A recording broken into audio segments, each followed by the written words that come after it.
कभी ऐसा हुआ है कि एग्जाम से एक दिन पहले पूरी रात जागकर पढ़ाई की और अगले दिन पेपर में पहुंचते ही सब कुछ भूल गए? या फिर किसी मीटिंग में इंपॉर्टेंट प्रेजेंटेशन देने गए और जो बोलना था वही भूल गए? अगर हाँ, तो आप अकेले नहीं हैं। ये प्रॉब्लम हर किसी के साथ होती है। लेकिन सोचिए, अगर आप जो भी पढ़े या सीखें वो सब बिना भूले हमेशा के लिए याद रह जाए, तो आपकी जिंदगी कितनी आसान हो जाएगी।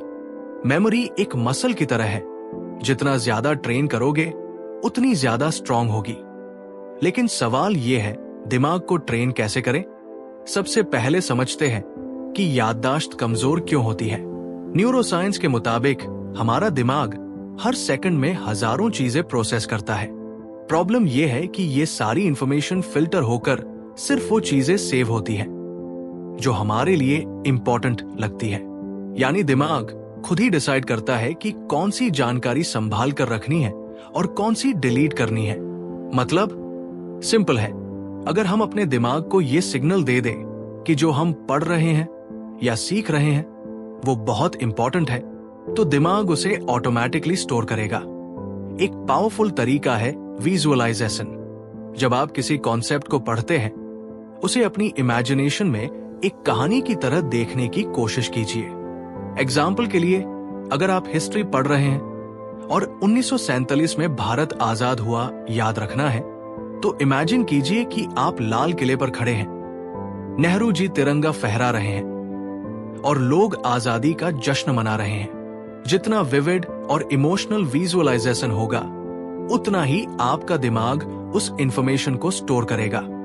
दूसरा तरीका है चंकिंग।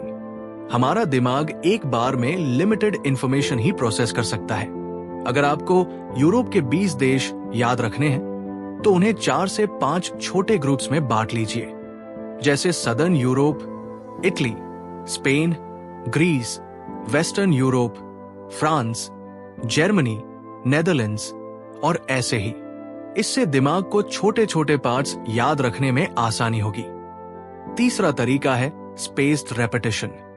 रिसर्च कहती है कि अगर आप किसी इंफॉर्मेशन को बार बार सही गैप पर दोहराते हैं, तो वो लॉन्ग टर्म मेमोरी में चला जाता है। आज पढ़ा, फिर 2 दिन बाद रिवाइज किया, फिर 7 दिन बाद और फिर 15 दिन बाद। इस तरह से एल्बर्ट आइंस्टाइन ने कहा था, never memorise something that you can look up.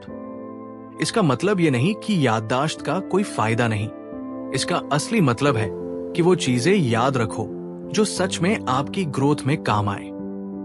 Random facts याद रखने से बेहतर है कि उन कॉन्सेप्ट्स को याद रखो जो आपकी लाइफ बदल सकते हैं। इमेजिन करो, अगर हर मीटिंग में, हर एग्जाम में, हर नए स्किल को सीखते हुए आपकी मेमोरी सुपरचार्ज हो जाए, तो आप दूसरों से कितना आगे निकल जाओगे।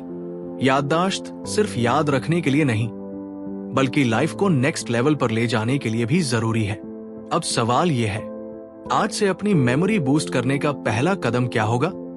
कमेंट करके बताइए कि कौन सी टेक्निक सबसे ज्यादा इंटरेस्टिंग लगी और आप उसे आज से ही अप्लाई करने वाले हैं। क्या आप जिंदगी में बड़ा बदलाव चाहते हैं, लेकिन सही रास्ता नहीं मिल रहा? अगर हाँ, तो the self made millionaire zero to wealth वो किताब है जो आपके सपनों को हकीकत में बदलने की ताकत रखती है। हमने जब इस किताब को पढ़ा, तो हर पेज पर ऐसा लगा जैसे किसी ने हमें हमारी छुपी हुई काबिलियत दिखा दी हो। इसमें वो सारे सीक्रेट्स हैं जो बड़े बड़े सक्सेसफुल लोगों ने अपने सफर में सीखे। अगर आप अपने दिमाग की ताकत को पहचान कर सक्सेस की ऊंचाइयों तक पहुंचना चाहते हैं, तो ये बुक आपके लिए है। इसे बिल्कुल फ्री में पाने के लिए अभी सब्सक्राइब करें और नीचे कमेंट करें बुक।